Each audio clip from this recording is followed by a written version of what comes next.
家好，我的名字是舒。舒 Oh my god. Shu. Su. Guys. Okay, for those of you who don't know, Shu is book in Mandarin. So Shu sounds like Su. Happy realizations today. What's up everybody? If you hadn't gathered, my name is Sue, and today I'll be doing a book haul. My very first book haul. But yes, I bought many books very impulsively, and it's all because of BookTube.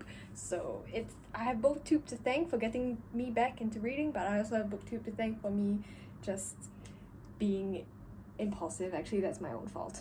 I have 22 books to show you today, so I will try to make it snappy and I will try to explain them as much as possible. And yeah, before we start the video, I would just like to thank y'all for 100 subscribers. What even? I basically started this off as like a hobby. I really wasn't even sure if anybody would even watch my videos in the first place. So like the fact that I've reached 100 subscribers like in a little over a month, that's really crazy, and thank you guys so much for even watching me talk. Anyway, so I basically asked on Instagram what I should do for my 100 subscribers, so I got a few suggestions. One of them was a Q&A and the other was to shout out to people, so I'll definitely be doing the shout out thing. Thank you, Kieran. I don't know who would want to ask me questions, cause like, am I that interesting of a person? Yeah, I guess I'll do that. So anybody who watches this video, if you want to know anything about me, anything stupid, anything like about books or not about books, about my life, or like about knowledge and questions that you've always had about the universe, I'll be happy to answer them from Google. You know, I'll do it the long way. Don't have to search on Google. You ask me the question here, I will go on Google and I will answer you in my next video. That's right. It's a community here. Also, I have 2 ideas, okay? Tell me if you want to see a drunk Q&A where I kind of drink a shot of like soju every question that I answer, and hopefully they'll be entertaining, I guess. Progressively drunker Sue. I'll literally just be sleeping, but yeah. The second idea I have is that I'll answer the questions and like through a voiceover, and like while I'm answering I'll be dancing to my own answers. So yeah, that could be an interesting thing, or I could just like combine the two, you know? That would be even worse and like crazy, but let me know. Thank you. On to the book haul. Let's do this. So I purchased books from a few places this time because Singapore has gone out of lockdown in a sense where we can kind of gather in groups of 5 and stuff, so we can go out to stores started to open. So because the bookstores opened and I wasn't getting my book depository books, so I went out and bought books. And yeah, I'll be showing you those books first. The very first book I bought was The Little Prince by Antoine de Saint-Exupéry. Is that how you pronounce that? Oh no, somebody tell me. Everybody in my real life and in the book life has been recommending me this book. It's basically about a prince, I think, who goes on adventures. I'm not too sure, but I don't think I need to explain this. It's a classic and I need to read it, so yeah. That's one. The next book I got is Sweet Bean Paste by Durian Sukegawa, or Durian Sukegawa. It's funny because durian, I think we all know what that is, and in Singapore, durian is very popular. Basically, this is a story set in Japan, I believe, and it follows the story of this guy, Sentaro. I think he's like basically a deadbeat writer, and he starts selling pancakes filled with sweet bean paste. It's like living a very normal life, kind of like end of the road kind of life. He meets this elderly woman called Toku, who starts teaching him her craft, and I don't know what that is. It looks like a very sweet story and probably a very meaningful story about relationships and friendships and stuff. So I don't know, I think it'll just be very beautiful. It seems like a very beautiful setting is in Japan, and it just seems very quaint, and hopefully it's good. Maybe it's depressing, I don't know. I'm in story heaven with this book, Cecilia Ahern, so yeah, I'm looking forward to reading this and looking forward to a good story. The next book I got is Before the Coffee Gets Cold by Toshikazu Kawaguchi. I think that's how you pronounce it. I'm so sorry, I don't speak Japanese. Oh, it's a Japanese bestseller, and I know that it's also made into a movie. So this is a beautiful cover for one. Like, all these Japanese covers are beautiful, by the way.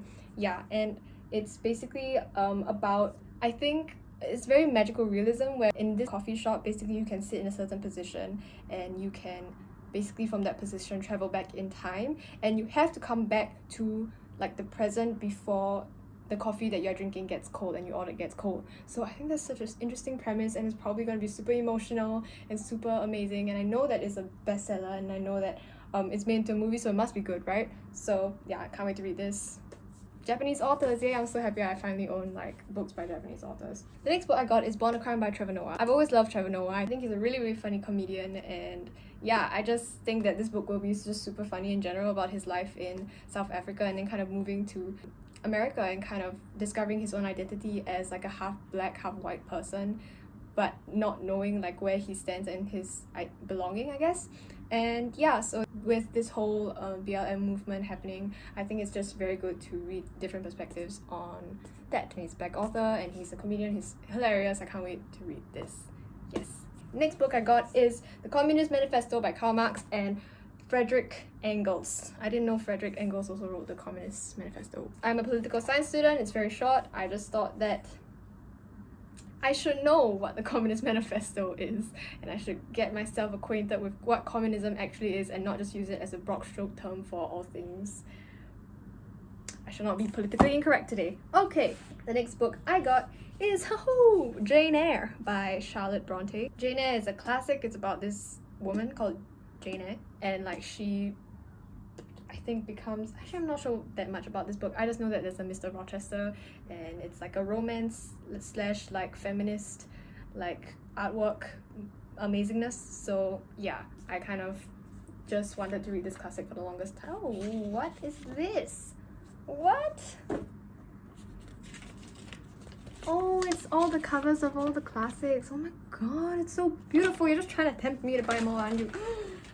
Get this away from me. But yeah, so this is a beautiful cover. I saw it, it was cheap, and I was like, why not? And I definitely know that I want to read this sometime in the future. The next book I got is Obsidio by Amy Kaufman and J. Kristoff. So this is the third book to the Illuminate Files series, and I think I talked about Gemini, which is the second book in my last wrap-up, the May and June wrap-up, so you can go and watch that. Just get out of here, go and watch that, thank you. The next few books I got are gonna be Singapore related books, so they are books set in Singapore or about Singapore. So I think these books are great if you want to read more about Singapore and like even the Asian kind of mentality and the unique Asian mentality that Singaporeans have as compared to other people in Southeast Asia. It will be really interesting for you to pick these books up as well, and they're not that long. So yeah, okay, I already showed you one of them. This one I got in the store. It's Ministry of Moral Panic by Amanda Lee Cole. I've already read this. It is haunting, let me tell you guys. It is crazy. It is disturbing. It is sexual. It is... I'll talk more about it in my July review. But yeah, it's basically a collection of short stories set in Singapore.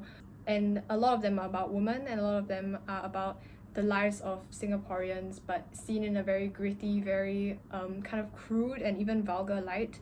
Something that is not necessarily brought to light in this kind of pristine image that Singapore kind of brings about. So that's why I found it so hard to read, and it's like basically the narrative I have in my head of what Singapore is and what life should be is challenged by this book. So yeah, if you want to read about Singapore, I really recommend this book. Please get ready for it though. So the next few books that I bought are also Singaporean books, and I got this from Ethos Books, which is a local publisher and a local online bookstore in Singapore. The first book I got is This Is What Inequality Looks Like. I've already started reading it.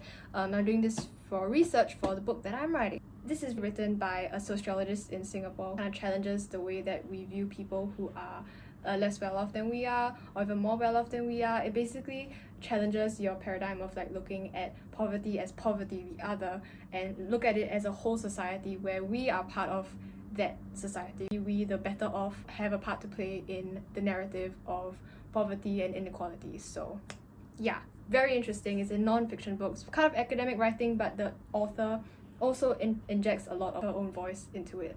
The next book I got is Me, Migrant by Muhammad Mukul Hossine, I think that's how you pronounce his name. So he is basically a Bangladeshi who came to Singapore to work in the construction industry. It's very short. It's a collection of poems about him missing his mother, basically working in Singapore and being a migrant in another country. I think this is just a very good perspective to read on what a foreign low-wage worker would be how they would be living in Singapore, and like also kind of their perspective on like their hopes, their dreams, them as artists, them as like genuine people of society who feel things, for us to relate to those things that they feel. So yeah, and it's not just by him, there are a lot of other works in there by other foreign workers, I believe. So yeah, that's very nice, and I can't wait to read this and see more of their perspective, because I think to me they are very kind of segregated part of the society. They're very put away from the rest of us citizens, but they're still people in our society, and we should still respect them as individuals in our society, even if they aren't completely integrated, right? So yeah. The next book I got is also a local book. It's called They Told Us to Move, edited by Ng Kok Hoe and the Cassia Resettlement Team. And so it's a non-fiction book about Dakota Crescent, which is a residential area of mainly low income and like rental households, one of the oldest housing areas in Singapore. And the government basically wants to remodel that area and use it for other things. So all the residents living there, who are low income people, by the way, mainly low income people, they want them to move out and like relocate somewhere else, and that's obviously difficult for them. This is just a collection of stories and interviews about the people there and the people who had to move and what they felt about it and all that. And okay, at the back of the book, I think you put it very aptly what this book is about, is that this book is for people who want to understand the kind of society we are and question what kind of society we want to be. And I really, as an adult in the election season in our country, like I just realized how little I know about Singapore itself, because I'm just surrounded by Western media and like even like Korean media or Japanese media, and I just don't know enough about my own country because we were never directly educated about it. So I'm gonna educate myself. So I'm very glad that I am reading more local books. I forgot about this. This is the last local book that I got from a local author. It's The Gatekeeper by Nuraliah Norasid. It's an allegory basically about Singapore, and it's about this girl who's a Medusa, who is like literally a Medusa, like with snakes in her hair and can turn people to stone and stuff like that. It's from a minority perspective because she is Malay, I believe.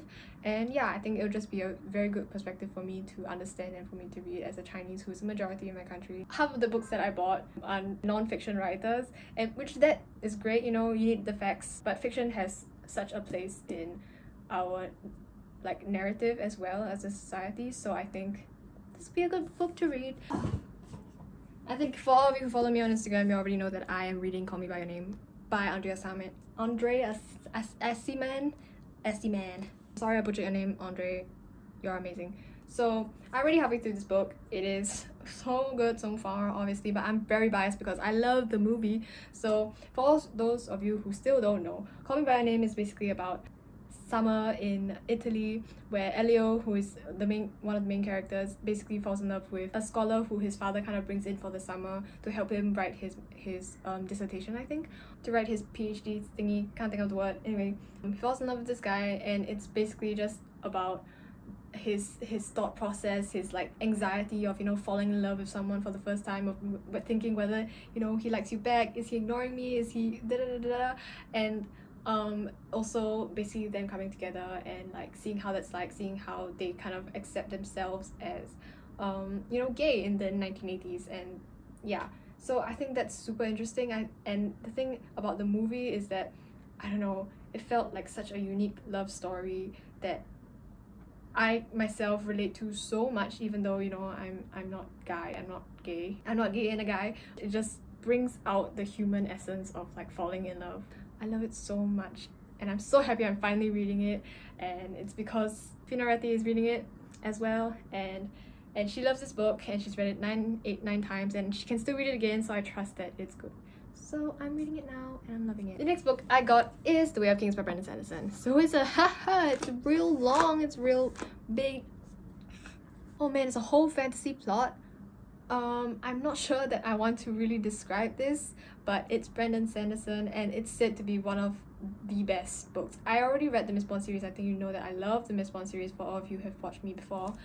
But yeah, this is said to be better because it is more recent and it's more epic, and I'm looking forward to it. And yeah, Brandon Sanderson. It's intimidating.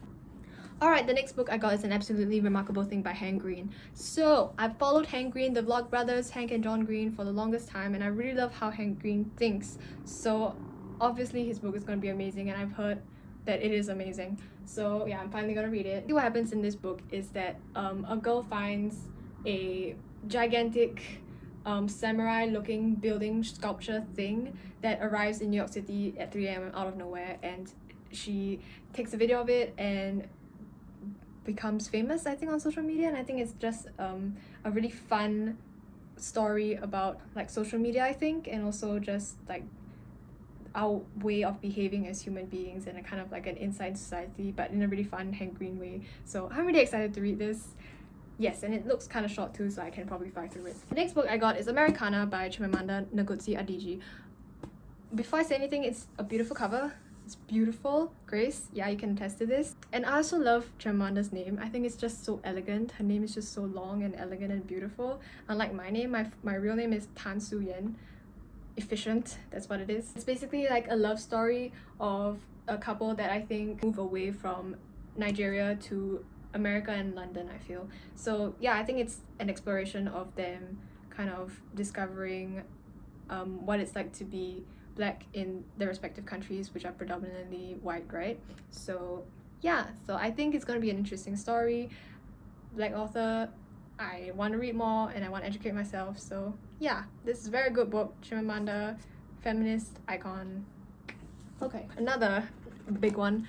A Little Life by Hanya Yanagihara. It's about a guy who lives in New York, and not just a guy, but I think 4 of his other friends, or like he's the 4th friend, I'm not sure. But yeah, I think it's a story about relationships. It's a story about how hard life can get, especially for somebody who is mentally ill, and it doesn't stray away from the hard stuff and making you really feel his emotion. For all those who know what it's like to have like a mental breakdown and have depression and all that, I think you know that sometimes it's hard to escape those emotions, and you can't escape those irrational and like crazy world-ending emotions that like can't escape from, and it's just like a spiraling circle downwards. And I think this book will very aptly describe that and get you in the head of somebody who experiences that. So yeah, I think this is going to be hard. I need to prepare myself to read it, but I want to know and I want to educate myself about other people's view of life and how they experience things, and possibly through that get an understanding of how I can help the people around me who experience these things as well. Oh, we're almost there, guys. The next book I got is The Shadow of the Wind by Carlos Ruiz Zafón. Oh no, this is so hard to pronounce, I'm sorry. Okay, this is a book I wanted to read for the longest time since I was like a wee child, and like by that I mean like 15. It is set in Barcelona in 1945. I think it's kind of historical fiction-y, sounds like. Yeah, and it's basically about this guy called Daniel. I think he discovers a book that is shrouded in intrigue, and he basically just loves this book that he finds, and he seeks out another one of this author's books, and he finds out that these books are getting destroyed and that there's like this whole thing about it. I think the blurb says it really well, where it's like, soon Daniel's seemingly innocent quest opens a door into one of Barcelona's darkest secrets, an epic story of murder, madness, and doomed love. Dramatic, but sounds amazing. Everybody loves this book, so I will love it too.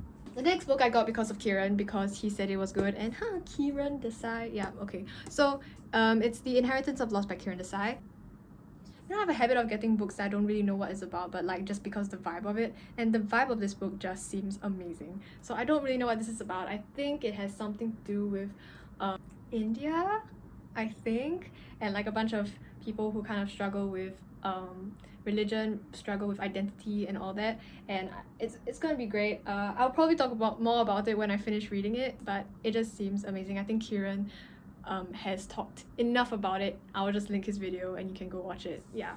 Last books, guys, we did it. I already showed it to you. It's The Six of Crows duology by Leigh Bardugo. I've never read Leigh Bardugo. I know that like amazing author, I heard.